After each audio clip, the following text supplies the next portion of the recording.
স্বাগত দীপ্ত সংবাদে আপনাদের সাথে আছি আমি মোহাম্মদ ইফতেখার। দর্শক, প্রধানমন্ত্রীর ফেলোশিপ 2024 প্রদান অনুষ্ঠানে বক্তব্য রাখছেন মাননীয় প্রধানমন্ত্রী শেখ হাসিনা। বিটিভির সৌজন্যে সরাসরি চলে যাচ্ছি সেখানে। ডিজিটাল কোনো ব্যবস্থা ছিল না, কেউ কম্পিউটার ব্যবহার করতো না, এই এক ধরনের একটা অবস্থা ছিল। যা হোক, আমরা ব্যবস্থা নিই। পাশাপাশি আমি 12টি বিজ্ঞান ও প্রযুক্তি বিশ্ববিদ্যালয় প্রতিষ্ঠা করি, কারণ তখন বিজ্ঞানের ছাত্রছাত্রী পাওয়াই যেত না। অথচ বিজ্ঞান এবং গবেষণা ছাড়া কোনো দেশ অগ্রগতি করতে পারে না। সেই জন্য 12টা বিজ্ঞান প্রযুক্তি বিশ্ববিদ্যালয় প্রতিষ্ঠা করবার আইন আমরা পাশ করি। কৃষি বিশ্ববিদ্যালয় মাত্র একটি ছিল, আমি আরও কয়েকটি কৃষি বিশ্ববিদ্যালয়, প্রথম মেডিকেল ইউনিভার্সিটি মানে কী বলে চিকিৎসা বিশ্ববিদ্যালয়, প্রথম এই বিশ্ববিদ্যালয় প্রতিষ্ঠা করি এবং বেসরকারি খাতের জন্য আরও বিশ্ববিদ্যালয় হয় সেই ব্যবস্থা নিই। 16টা বেসরকারি বিশ্ববিদ্যালয় প্রতিষ্ঠা হয়। সমুদ্র গবেষণা ইনস্টিটিউট আমরা প্রতিষ্ঠা করি, বায়োটেকনোলজি ইনস্টিটিউট প্রতিষ্ঠা করি, নব থিয়েটার করি। অবশ্য এগুলি করতে যেয়ে আমাকে অনেক মামলা খেতে হয়েছে, এটা ঠিক। এই নব থিয়েটারের জন্য 2টা মামলা আমার বিরুদ্ধে। ঠিক আছে, ওতে এটা বিএনপি ক্ষমতা আসার পরে করেছে। যাও, আর তাছাড়া আমরা যে বঙ্গবন্ধু ফেলোশিপ চালু করেছিলাম, তারপরে প্রাথমিক ও গণশিক্ষা উপবৃত্তি আমরা চালু করি। চতুর্থ প্রাথমিক শিক্ষা উন্নয়ন কর্মসূচি বৃত্তির অর্থ প্রায় 3,000 এটা কিসের হ্যাঁ বৃদ্ধি, সেগুলো এখন বলতে হবে। 3,804 কোটি টাকা। প্রাথমিক ও উচ্চশিক্ষা বিভাগে উপবৃত্তি 2,617 কোটি টাকা। প্রাথমিক ও গণশিক্ষা উপবৃত্তি 1,785 কোটি টাকা এবং বঙ্গবন্ধু বিজ্ঞান প্রযুক্তি ফেলোশিপ ট্রাস্ট 4,466 কোটি টাকা, এগুলি আমরা বরাদ্দ দিয়েছি। কারণ আমি সবসময় এটাই বিশ্বাস করি যে গবেষণা একান্তভাবে দরকার।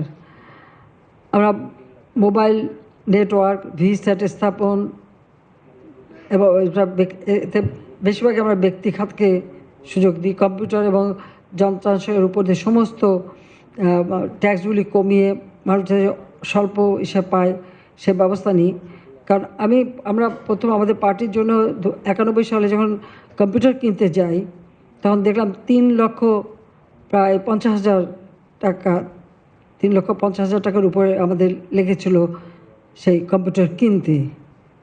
যার জন্য পরবর্তীতে যখন আমি সরকারে আসি, আমরা সবগুলি ট্যাক্স কমিয়ে দিই। অবশ্য এ ব্যাপারে আমাকে কম্পিউটার শিক্ষা এবং কম্পিউটার সম্পর্কে জ্ঞান এবং কম্পিউটার চালানো এগুলি আমি আমার ছেলের কাছ থেকে শিখেছি। ওই মুক্তিযুদ্ধের সময় জেলখানায় যে ছেলেটার জন্ম হয়েছিল, সজীব ওয়াজেদ জয়, সেই কিন্তু শেখায় এবং তারই পরামর্শ ছিল যে সব ট্যাক্স কমিয়ে দাও, এগুলি সহজলভ্য করো, কম দামে যেন সবাই কিনতে পারে সেই ব্যবস্থাটা করতে হবে। আমরা সেটাই করেছি এবং প্রথম ট্রেনিংটাও, এই কোর্স চালু, সেটাও ওর হাত দিয়ে করা।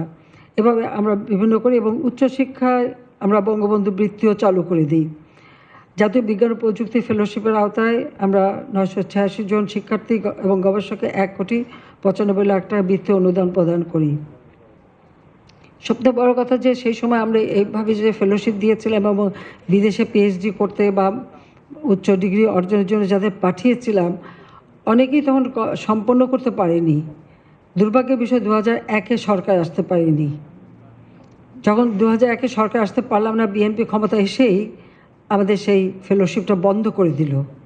এই বন্ধ করার ফলে অনেকে মাঝপথেই তাদের ওখান থেকে ছেড়ে চলে আসতে হয়েছিল, আর অনেকে কষ্ট করে থেকে গিয়েছিল সে সম্পন্ন করতে, আর অনেকে যাবার সুযোগই পায়নি। যেমন আমাদের মুখ্য সচিব, তখন তিনি আমার যিনি মুখ্য সচিব ছিলেন ডক্টর সামাদ, তার প্রাইভেট সেক্রেটারি ছিলেন। তিনি এই স্কলারশিপটা পেয়েছিলেন, কিন্তু সেটা আর যাওয়ার সুযোগ পায়নি। আমি তাই জিজ্ঞেস করছিলাম যে তুমি আবার পরে গেলে না কেন? তার পিএইচডি করার কথা ছিল, কিন্তু আর করেও নি, কারণ মনটাই ভেঙে গিয়েছিল। সেটা বাস্তব। আমি এখন তাকে বলি যে তুই আবার করো, আবার গবেষণা করো, কিন্তু এটা হলো বাস্তবতা যে বন্ধ করে দিল। আমার কাছে অবাক লাগে যে এই যে মাঝপথে বন্ধ করে দেওয়াতে কত মানুষ যে বিপদে পড়েছিল এবং অনেকে সম্পন্ন না করে চলে আসতে হলো। যাক, 2008 পর্যন্ত, সেই 2001 থেকে 8 আরেকটা অন্ধকার সময় আমরা পার করেছি। 2008-এ যখন নির্বাচন হলো, আমরা আবার জনগণের ম্যান্ডেট পেলাম এবং 2008-এর নির্বাচনে আওয়ামী লীগ এককভাবে 233টা সিট পেয়েছিল, আর যৌথভাবে তো আরও বেশি, আর বিএনপি পেয়েছিল মাত্র 30টা সিট। যাক, আমরা সরকার গঠন করলাম। সরকার গঠন করেই কিন্তু আমরা উদ্যোগ নিলাম যে আমাদের বিশ্ববিদ্যালয় বাড়াতে হবে, গবেষণা বাড়াতে হবে, শিক্ষার মান উন্নত করতে হবে এবং ব্যবস্থা নিতে হবে এবং শিক্ষা নীতিমালা প্রণয়ন করতে হবে। পুনরায় আবার আমরা কমিশন গঠন করে শিক্ষা নীতিমালা প্রণয়ন করলাম এবং পাবলিক বিশ্ববিদ্যালয় 30টা, 63টি প্রাইভেট বিশ্ববিদ্যালয় প্রতিষ্ঠা করেছে এ পর্যন্ত। তার মধ্যে কৃষি, ভেটেরিনারি অ্যান্ড অ্যানিম্যাল সায়েন্স, বিজ্ঞান ও প্রযুক্তি, চিকিৎসা, ডিজিটাল, ইসলামী আরবি বিশ্ববিদ্যালয়, টেক্সটাইল বিশ্ববিদ্যালয়, মেরিটাইম বিশ্ববিদ্যালয়, অ্যাভিয়েশন ও অ্যারোস্পেস। কারণ আমাদের তো গবেষণা করতে হবে অ্যাভিয়েশন এবং অ্যারোস্পেস। আমরা তো চাঁদেও যাব, কাজে সে লোক তৈরি করতে হবে। কাজে সেই দিকে লক্ষ্য রেখেই ইউনিভার্সিটি করে দিয়েছি। বেসরকারি ফ্যাশন ও ডিজাইন, কারণ আমাদের ফ্যাশন ডিজাইনেরও কোনো হয়েছিল না, অথচ গার্মেন্টস আমরা রপ্তানি করি, কিন্তু ফ্যাশন ডিজাইনটা তো এটা আধুনিক, সবসময় মানে এটা কাজে লাগে। কাজে আমরা এটা অবশ্য বেসরকারিভাবেই করিয়েছি। ফ্যাশন ও ডিজাইন প্রযুক্তি বিশ্ববিদ্যালয়, বিশেষায়িত বিশ্ববিদ্যালয়, প্রতিটি উপজেলায় কারিগরি প্রশিক্ষণ কেন্দ্র।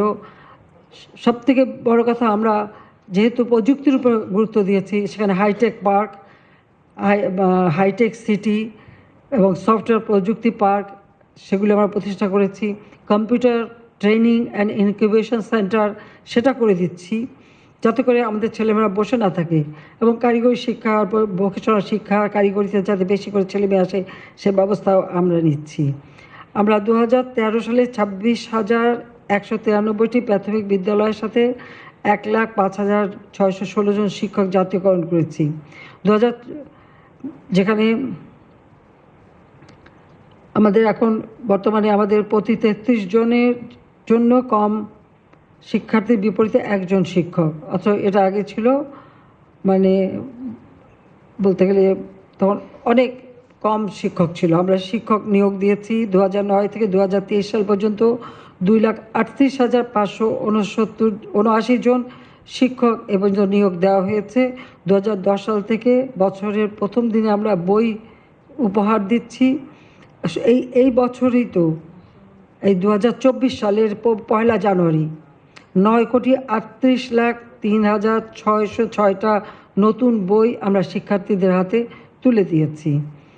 আমরা 150টি উপজেলার সকল প্রাইমারি স্কুলে স্কুল ফিডিং প্রোগ্রাম চালু করেছি। আমাদের ঝরে পড়া হার, যেটা 2009 সালে আমরা পেয়েছিলাম 45.1%, আজকে তা কমে 13.95%-এ নেমেছে। সেই সাথে সাথে আমাদের উচ্চশিক্ষা এবং আমরা প্রাথমিক থেকে সব ক্ষেত্রেই তো আমরা এখন উপবৃত্তি চালু করেছি, কারণ যেন বাবা মাকে কষ্ট করতে না হয়। বিনা পয়সায় বই এবং সেই সাথে বৃত্তি আমরা দিয়ে যাচ্ছি।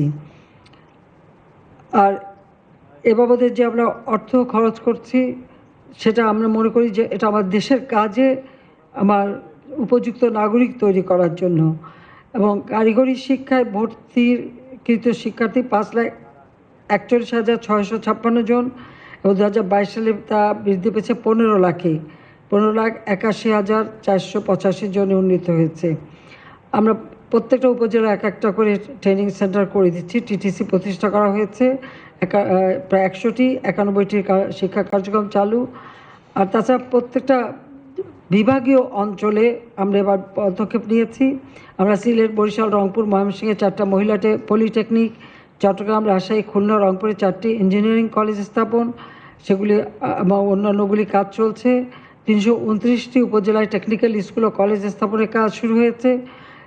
আমরা মাদ্রাসায় ও মাল্টিমিডিয়া ক্লাসরুম চালু করে দিয়েছি, মাদ্রাসা শিক্ষার্থীরা যাতে আধুনিক শিক্ষায় শিক্ষিত হতে পারে, কর্মসংস্থান হতে পারে, বিদেশে যেতে পারে, সেই ব্যবস্থার জন্য তাদেরও আমরা মাল্টিমিডিয়া ক্লাসরুম সাধারণ স্কুলে দিচ্ছি, মাদ্রাসাগুলিতেও আমরা দিচ্ছি। তাছাড়া আমরা নতুন ভবন নির্মাণ করে দিচ্ছি, এটা স্কুলে এবং মাদ্রাসাতে প্রায় 818টা ভবন মাদ্রাসায়। আর তাছাড়া আমরা প্রায় 1,800 মাদ্রাসার মধ্যে এই ভবন আমরা নির্মাণ করেছি এবং আরও নির্মাণ কাজ চলছে। আমরা ভোকেশনাল কোর্স চালু করেছি এবং 1,036টি শেখ রাসেল আইটি ল্যাব চালু করেছি, অর্থাৎ কোনো অঞ্চলের লোকজন পিছিয়ে না পড়ে, এবং 9টা ভাষা দিয়ে একটা অ্যাপস তৈরি করে দেওয়া হয়েছে। দর্শক, এতক্ষণ প্রধানমন্ত্রী ফেলোশিপ 2024 প্রদান অনুষ্ঠানে মাননীয় প্রধানমন্ত্রীর দেওয়া বক্তব্যের অংশবিশেষ শুনছিলাম আমরা। চলে যাচ্ছে পরের সংবাদে। জাহাঙ্গীরনগর বিশ্ববিদ্যালয়ে কোটা বিরোধীদের সাথে ছাত্রলীগ নেতাকর্মীদের সংঘর্ষে বেশ কয়েকজন আহত হয়েছে। হামলার বিচার দাবিতে উপাচার্যের বাসভবনের সামনে অবস্থান নেওয়া শিক্ষার্থীদের উপর রাত 2টার দিকে হামলা চালানোর অভিযোগ উঠেছে। এ সময় পেট্রোল বোমা বিস্ফোরণ ও ভাঙচুরের ঘটনা ঘটে। পরে পুলিশ গিয়ে পরিস্থিতি নিয়ন্ত্রণে আনে। ঢাকা ও রাজশাহী বিশ্ববিদ্যালয়ে রাতে দুই পক্ষের মধ্যে উত্তেজনার খবর পাওয়া গেছে। এদিকে সংঘর্ষ, মারামারি ও হামলার প্রতিবাদে আজ সব বিশ্ববিদ্যালয়ে বেলা 3টায় বিক্ষোভ মিছিল ও সমাবেশের ঘোষণা দিয়েছে কোটা বিরোধী আন্দোলনকারীরা। এর আগে বেলা 1:30টায় অবস্থান কর্মসূচি করার ঘোষণা দেয় ছাত্রলীগ। সরকারি চাকরিতে কোটা সংস্কারের দাবিতে ঢাকা ও ঢাকার বাইরে সড়ক অবরোধ, বিক্ষোভ সমাবেশ সহ বিভিন্ন স্থানে সংঘর্ষের ঘটনায় উদ্বেগ জানিয়েছে যুক্তরাষ্ট্র। সোমবার মার্কিন পররাষ্ট্র দপ্তরের নিয়মিত প্রেস ব্রিফিংয়ে এ বিষয়ে প্রশ্ন করা হয় মুখপাত্র ম্যাথিউ মিলারকে। জবাবে তিনি বলেন, এই আন্দোলনের বিষয়ে অবগত আছে বাইডেন প্রশাসন। ঢাকা ও বাংলাদেশের বিভিন্ন জায়গায় ব্যাপক ছাত্র বিক্ষোভ সম্পর্কে আমরা সচেতন আছি। আমরা বিষয়টি পর্যবেক্ষণ করছি। মত প্রকাশের স্বাধীনতা এবং শান্তিপূর্ণ সমাবেশ যে কোনো বিকাশমান গণতন্ত্রের অপরিহার্য উপাদান। শান্তিপূর্ণ প্রতিবাদকারীদের বিরুদ্ধে সহিংসতার নিন্দা জানাই। যারা এই সহিংসতার শিকার হয়েছেন তাদের প্রতি আমাদের সহমর্মিতা রয়েছে।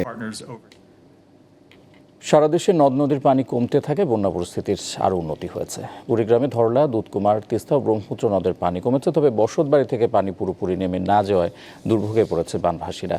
অনেক পরিবার গবাদি পশুসহ বন্যা উঁচু বাঁধে আশ্রয় নিয়ে মানবেতর জীবনযাপন করছে। বন্যার্তদের জন্য জেলা প্রশাসন থেকে 609 মেট্রিক টন চাল, নগদ 34 লাখ টাকা ও 26,000 শুকনো খাবার প্যাকেট বিতরণ করা হয়েছে। নওগাঁয়ের সকল নদীর পানি বিপদসীমার নিচ দিয়ে প্রবাহিত হচ্ছে।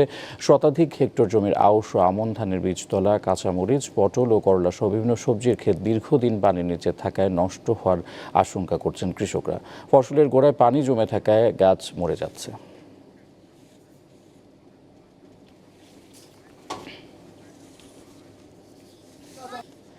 ইমরান খানের দল পাকিস্তান তেহরিক ইনসাফ পিটিআইকে নিষিদ্ধ করার উদ্যোগ নিয়েছে দেশটির সরকার। সোমবার ইসলামাবাদে সংবাদ সম্মেলনে তথ্যমন্ত্রী আতাউল্লাহ তারার একথা জানান।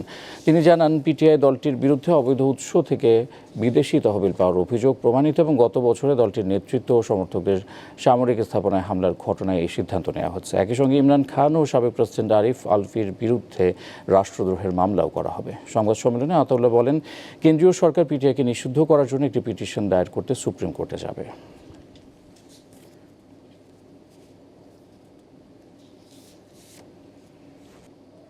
আর এই ছিল এখনকার মতো। পরের সংবাদ বিকেল 3টায় দেখার আমন্ত্রণ রইল। দর্শক, তথ্য বিনোদনের আরও খবর জানতে যুক্ত থাকুন দীপ্ত ডিজিটাল প্ল্যাটফর্মগুলোতে। ধন্যবাদ।